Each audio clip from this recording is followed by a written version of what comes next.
रचना श्रीला प्रभुपाद के द्वारा रचित लीला पुरुषोत्तम भगवान कृष्ण।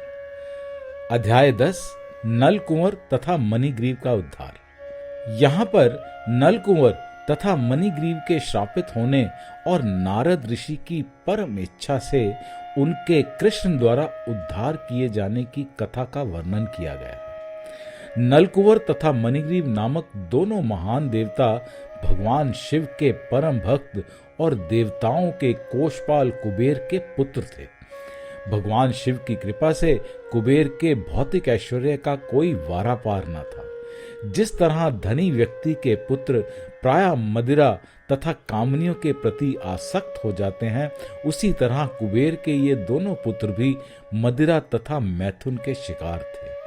एक बार ये दोनों सुखोपभोग की इच्छा से मंदाकिनी गंगा के तट पर स्थित कैलाश प्रांत में भगवान शिव के उद्यान में प्रविष्ट हुए। वहां मदिरा पान करके उस सुगंधित पुष्पों वाले उद्यान में वे साथ में गई हुई सुंदरियों का मधुर संगीत सुनने में लीन हो गए। उसी मत अवस्था में ही दोनों कमल पुष्पों से युक्त गंगा के जल में घुसकर युवतियों के साथ इस तरह आनंद लूटने लगे जैसे हाथी जल के भीतर हथनियों के साथ करता है। जब वे इस प्रकार जल क्रीड़ा का आनंद लूट रहे थे तो उधर से सहसा नारद मुनि का आगमन हुआ। वे समझ गए कि नल कुंवर तथा मणिग्रीव दोनों देवता इतने मदोन्मत्त हैं कि वे दोनों उन्हें आते भी न देख पाए। युवतियां देवताओं जितनी मदोन्मत्त न थीं और वे नग्न होने के कारण नारद मुनि के समक्ष परम लज्जित हुईं और जल्दी से अपना शरीर ढकने लगी। कुबेर के दोनों देवपुत्र इतने ज्यादा मद में चूर नशे में थे कि उन्होंने नारद की उपस्थिति की बिल्कुल परवाह न की और वे अपने शरीरों को आच्छादित नहीं कर पाए। जब नारद ने देखा कि ये दोनों मदिरा के कारण इतने पतित हो गए हैं तो उनके कल्याण की इच्छा से उन्होंने उन्हें श्राप देकर अपनी अहेतुकी कृपा प्रदर्शित की। क्योंकि ऋषि उन पर दयालु थे, अतः वे चाहते थे कि इनका मदिरा पान तथा तरुणियों की संगीत का मिथ्या सुख छूट जाए और वो श्री कृष्ण का साक्षात दर्शन प्राप्त कर सके। अतः उन्होंने उन्हें श्राप देने की सोची। उन्होंने कहा, भौतिक सुख के प्रति आकर्षण का कारण रजोगुण की वृद्धि है। भौतिक जगत में जब मनुष्य को धन तथा वैभव का लाभ होता है तो उसे सामान्य रूप से 3 वस्तुओं की लत पड़ जाती है। वो 3 वस्तुएं हैं नशा, मैथुन और ध्रुत क्रीड़ा। ऐश्वर्यवान मनुष्य संपत्ति एकत्र हो जाने के कारण गर्वित हो उठने से इतने निर्दयी हो जाते हैं कि वह कसाई घर खोल खोल कर पशुओं की हत्या करते हैं और ये सोचते हैं कि उनकी मृत्यु कभी नहीं होनी। ऐसे मूर्ख व्यक्ति प्राकृतिक नियमों को भूलकर देह वासना में लिप्त हो जाते हैं। वे भूल जाते हैं कि भौतिक शरीर चाहे मनुष्य सभ्यता में उन्नत होकर देवताओं के पद को भी क्यों ना प्राप्त हो जाए, अंत में वह जलकर राख हो जाएगा। और जब तक कोई जीवित रहता है तब तक शरीर की बाहर की दशा चाहे जैसी भी हो, भीतर केवल मल मूत्र विविध प्रकार के कीड़े भरे रहते हैं। इस प्रकार अन्य जीवों के साथ ईर्ष्या तथा हिंसा में प्रवृत्त रहकर भौतिकवादी कभी जीवन के चरम लक्ष्य को प्राप्त नहीं समझ पाता और जीवन लक्ष्य को जाने बिना अगले जन्म में नरक की द्वार की ओर बढ़ता जाता है। अगले जन्म में ऐसे मूर्ख पुरुष इस नश्वर देह के कारण सभी प्रकार के पाप कर्म करते हैं और वे ये भी नहीं सोच पाते कि ये शरीर वास्तव में उनका भी है या नहीं। सामान्यतः यही कहा जाता है कि जो शरीर को पालता है शरीर उसी का होता है। अतः मनुष्य को ये सोचना चाहिए कि शरीर स्वयं उसी का है या उस स्वामी का है जिसकी वह सेवा करता है। दासों का स्वामी अपने दासों पर पूर्ण स्वामित्व जताता है, क्योंकि वही उनको भोजन प्रदान करता है। तभी ये प्रश्न पूछा जा सकता है कि ये शरीर उस पिता का है जो शरीर का बीज दाता है, या कि माता का है जिसने अपने गर्भ में बालक के शरीर को विकसित किया। मूर्ख लोग आत्मा और देह को एक मानने की भ्रांति के कारण सभी प्रकार के पाप कर्म करते हैं, किंतु मनुष्य को इतना बुद्धिमान तो होना ही चाहिए कि वह ये समझ सके कि ये शरीर उसका है। मूर्ख व्यक्ति अपने शरीर पालन के लिए अन्य पशुओं का वध करता है, किंतु वह ये विचार नहीं कर पाता कि ये शरीर उसका है या उसके पिता का या माता का या अथवा नाना का। कभी कभी यह पिता अपनी पुत्री को ऐसे किसी व्यक्ति को दे देता है जिससे वह पुत्री के पुत्र यानी कि नाती को अपने पुत्र रूप में पुनः प्राप्त कर सके। ये शरीर ऐसे बलवान व्यक्ति का भी हो सकता है जो उससे जबरन कार्य करवा ले। कभी कभी दास का शरीर किसी स्वामी को बेच दिया जाता है और उस दिन उसका शरीर स्वामी का हो जाता है, और जीवन के अंत में वह शरीर अग्नि का हो जाता है, क्योंकि शरीर अग्नि को समर्पित कर दिया जाता है और जलकर क्षार हो जाता है, अथवा ये शरीर सड़क पर फेंक दिया जाता है जिससे उसे कुत्ते तथा गिद्ध खा जाए। शरीर पालन के लिए सब प्रकार के पाप करने के पूर्व मनुष्य को ये जान लेना चाहिए कि ये शरीर किसका है। अंत में यही निष्कर्ष निकलता है कि शरीर भौतिक प्रकृति का प्रतिफल है और अंत में ये प्रकृति में ही मिल जाता है। अतः निष्कर्ष यही निकलता है कि शरीर प्रकृति का है। मनुष्य को भूलकर भी ये नहीं सोचना चाहिए कि ये शरीर उसका है। झूठा स्वत्व जताने के लिए भला मनुष्य हत्या में क्यों प्रवृत्त हो? शरीर पालन के लिए वह निर्दोष पशुओं का वध आखिर क्यों करे? जब मनुष्य ऐश्वर्य की झूठी प्रतिष्ठा में पागल हो जाता है तो वह किसी प्रकार के नैतिक उपदेश की परवाह ना कर मदिरा, प्रमदा तथा पशुवध में प्रवृत्त हो जाता है। ऐसी स्थिति में गरीबी का मारा पुरुष ज्यादा अच्छा होता है, क्योंकि गरीब व्यक्ति अपने आप को अन्य जीवों के परिप्रेक्ष्य में सोचता है और एक गरीब व्यक्ति प्रायः अन्य जीवों को हानि नहीं पहुंचाना चाहता, क्योंकि वह सरलता से समझ सकता है कि जब उसे कोई घाव पहुंचता है तो उसे पीड़ा होती है। अतः नारद ऋषि ने सोचा कि क्योंकि नलकुंवर तथा मणिग्रीव नामक दोनों देवता झूठी प्रतिष्ठा से अंधे हैं, अतः उन्हें ऐश्वर्यहीन अवस्था में रख दिया जाए। जातन लागे सो तन जाने। एक बुद्धिमान गरीबी की हालत में रहकर भी कभी नहीं चाहता कि अन्य कोई इस अवस्था को प्राप्त हो। सामान्य रूप से ये देखा जाता है कि गरीबी से उठकर धनी बनता है, वह जीवन के अंत में कोई न कोई दातव्य संस्था बनाता है जिससे अन्य गरीब लोग लाभान्वित हो सके। संक्षेप में, एक दयावान व्यक्ति अन्यों के सुख तथा दुख के प्रति सहानुभूति रखता है। गरीब व्यक्ति गर्व से बहुत कम फूलता है, प्रायः वह सारे उन्माद से रहित होता है। ईश्वर की कृपा से उसे जो कुछ भी अपने निर्वाह के लिए मिल जाता है वह उसी से संतुष्ट रहता है। गरीबी की अवस्था में रहते जाना एक प्रकार की तपस्या है। अतः वैदिक संस्कृति के अनुसार ब्राह्मण लोग भौतिक ऐश्वर्य की झूठी प्रतिष्ठा से बचे रहने के लिए प्रायः गरीब बने रहना चाहते हैं। भौतिक संपन्नता से उन्नति होने से झूठी प्रतिष्ठा आध्यात्मिक उत्थान के लिए सबसे बड़ा अवरोध है। गरीबी का मारा व्यक्ति अधिकाधिक खाकर जरूरत से ज्यादा मोटा नहीं बन सकता और आवश्यकता से अधिक ना खा सकने के कारण उसकी इंद्रियां अत्यधिक चंचल नहीं रहती। जब तक इंद्रियां अधिक चंचल नहीं होती तो वह हिंसक भी नहीं बन सकता। गरीबी का दूसरा लाभ यह है कि साधु पुरुष किसी गरीब के घर में सरलता से प्रवेश कर सकता है और गरीब व्यक्ति साधु पुरुष की संगति का लाभ उठा सकता है। अधिक ऐश्वर्यवान व्यक्ति किसी को अपने घर में घुसने नहीं देता, अतः साधु पुरुष उसके घर में नहीं जा सकता।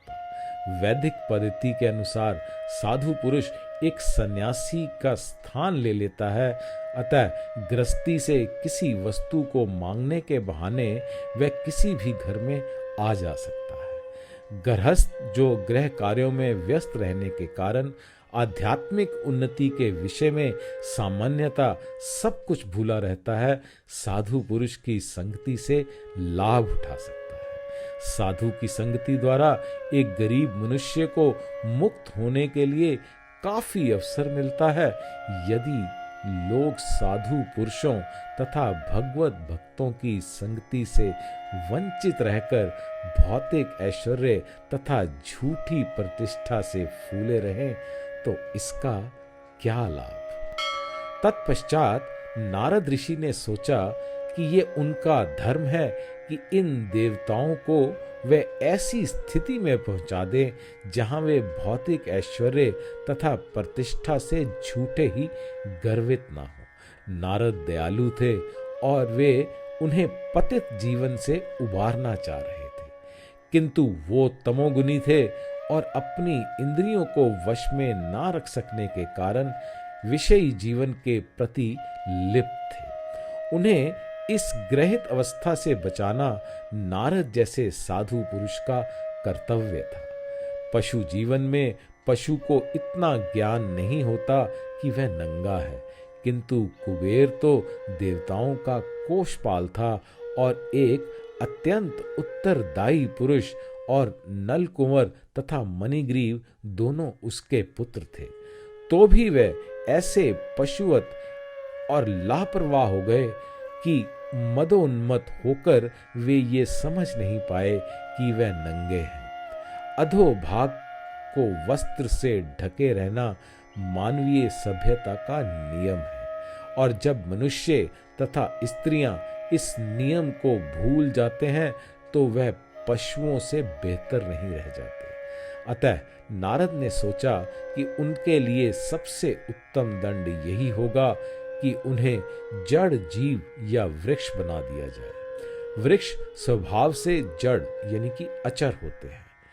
यद्यपि वृक्ष तमोगुण से आच्छादित होते हैं, किंतु वे कोई हानि नहीं पहुंचा सकते। नारद मुनि ने सोचा कि इनके लिए उपयुक्त यही होगा कि ये दोनों भाई मेरी कृपा से वृक्ष बन जाएं, किंतु उनमें इतनी स्मृति बनी रहे जिससे वे जान सकें कि उन्हें क्यों दंडित किया जा रहा है। शरीर बदल जाने पर जीवात्मा सामान्य रूप से अपने पूर्ण जीवन को भूल जाता है, किंतु विशेष परिस्थितियों में ईश्वर की कृपा होने पर वह स्मरण रख सकता है, जैसे कि नल कुंवर तथा मणिग्रीव के साथ हुआ। अतः नारद मुनि ने विचार किया कि इन दोनों देवों को देवताओं के 100 वर्ष तक वृक्षों के रूप में क्यों न रहने दूं, और इसके बाद भगवान की अहेतुकी कृपा से इन्हें भगवान के साक्षात दर्शन हो सकेंगे। इस प्रकार वे पुनः देवताओं का तथा भगवत भक्तों का जीवन प्राप्त कर सकेंगे। इसके बाद ऋषि नारद अपने धाम नारायण आश्रम को लौट आए और वे दोनों देवता वृक्ष में परिणत हो गए, जिनका नाम यमलार्जुन पड़ा। इन दोनों देवताओं पर नारद की अहेतुकी कृपा हुई थी, जिससे वह नंद के आंगन में उग सके और भगवान कृष्ण का साक्षात दर्शन कर सके। यद्यपि बालक कृष्ण काष्ठ के उलूक से बंधे थे, किंतु वे अपने परम भक्त नारद की भविष्यवाणी को पूरा करने के लिए यमल वृक्षों की ओर बढ़ते गए। भगवान कृष्ण को ज्ञात था कि नारद उनके परम भक्त हैं और उनके समक्ष खड़े यमला अर्जुन वृक्ष वास्तव में कुबेर के पुत्र हैं। उन्होंने सोचा, अब मुझे अपने परम भक्त नारद के वचनों को पूरा करना चाहिए। अतः वे दोनों वृक्षों के बीच के मार्ग से आगे जाने लगे। यद्यपि वे स्वयं उस मार्ग से आगे निकल गए, किंतु काश का उखल बड़ा होने के कारण दोनों वृक्षों के बीच में फंस गया। इस अवसर का लाभ उठाकर श्री कृष्ण ने उलूक से बंधी रस्सी को जोर से खींचते रहे और ज्यों ही उन्होंने बल लगाकर रस्सी खींची, वैसे ही दोनों वृक्ष धड़ तथा शाखाओं समेत धम से पृथ्वी पर गिर पड़े। इन गिरे टूटे वृक्षों में से अग्नि के समान प्रज्वलित दो महापुरुष प्रकट हुए। उनकी उपस्थिति से सारी दिशाएं प्रकाशित हो उठी। वे दोनों विशुद्ध पुरुष बालक कृष्ण के समक्ष उपस्थित हुए और प्रणाम करने के लिए झुककर इस प्रकार स्तुति करने लगे। हे कृष्ण, आप आदि भगवान हैं, आप योगेश्वर हैं। विद्वान ब्राह्मण ये जानते हैं कि ये दृश्य जगत आपकी उन शक्तियों का विस्तार है जो कभी प्रकट होती हैं तो कभी अप्रकट रहती हैं। आप समस्त प्राणियों के जीवन, शरीर तथा इंद्रियों के आदि दाता हैं। आप शाश्वत ईश्वर भगवान विष्णु हैं जो सर्वव्यापी हैं तथा प्रत्येक वस्तु के शाश्वत नियामक और नित्य काल हैं। आप इस दृश्य जगत के मूल स्रोत हैं जो प्रकृति के तीनों गुणों सत्व, रज तथा तमस के अधीन कार्य कर रहा है। आप नाना रूपधारी प्राणियों में परमात्मा रूप में निवास करते हैं और आप भली भांति जानते हैं कि उनके शरीरों तथा मनों के भीतर क्या हो रहा है। अतः आप समस्त जीवात्माओं के समस्त कार्य के श्रेष्ठ निर्देशक हैं। यद्यपि आप माया के गुणों के वशीभूत वस्तुओं के बीच रहते हैं, किंतु आप ऐसे कलुषित गुणों से प्रभावित नहीं होते। भौतिक गुणों के वशीभूत होकर कोई भी व्यक्ति आपके दिव्य गुणों को नहीं समझ सकता, क्योंकि वह सृष्टि की उत्पत्ति के पहले से ही विद्यमान थे। अतः आप परम ब्रह्म कहलाते हैं, जो अपनी अंतरंगा शक्ति के कारण महिमा मंडित है। हे भगवान वासुदेव, हम आपके चरण कमलों में सादर नमस्कार करते हैं। इस संसार में आप अपने नाना अवतारों के द्वारा ही जाने जाते हैं। यद्यपि आप विभिन्न शरीर धारण करते रहते हैं, किंतु ये शरीर इस भौतिक सृष्टि के अंग स्वरूप नहीं होते। ये शरीर असीम ऐश्वर्य, बल, सौंदर्य, यश तथा बुद्धि और त्याग की दिव्य शक्तियों से पूरित रहते हैं। इस संसार में शरीर तथा शरीरों में अंतर होता है, किंतु आप अपने मूल आध्यात्मिक शरीर में प्रकट होते रहते हैं। अतः आपके लिए ऐसा भेद नहीं रहता। जब आप प्रकट होते हैं तो आप असामान्य कार्य सूचित करते हैं कि आप श्री भगवान हैं। ऐसे असामान्य कार्य करना इस जगत में रहने वाले किसी भी प्राणी के लिए संभव नहीं। आप परम भगवान जीवों के जन्म, मृत्यु तथा मुक्ति के कारण हैं और आप सभी अंशों से पूर्ण हैं। आप किसी को कोई भी वर दे सकते हैं। हे भगवान, हे भाग्य तथा कल्याण के कारण स्वरूप, हम आपको सादर नमस्कार करते हैं। आप सर्वव्यापी, शांति दाता तथा यदुवंश के परम पुरुष हैं। हे प्रभु, हमारे पिता कुबेर आपके दास हैं। इसी तरह ऋषि नारद भी आपके सेवक हैं और ये उन्हीं की कृपा है कि हमें आपके साक्षात दर्शन हो सके हैं।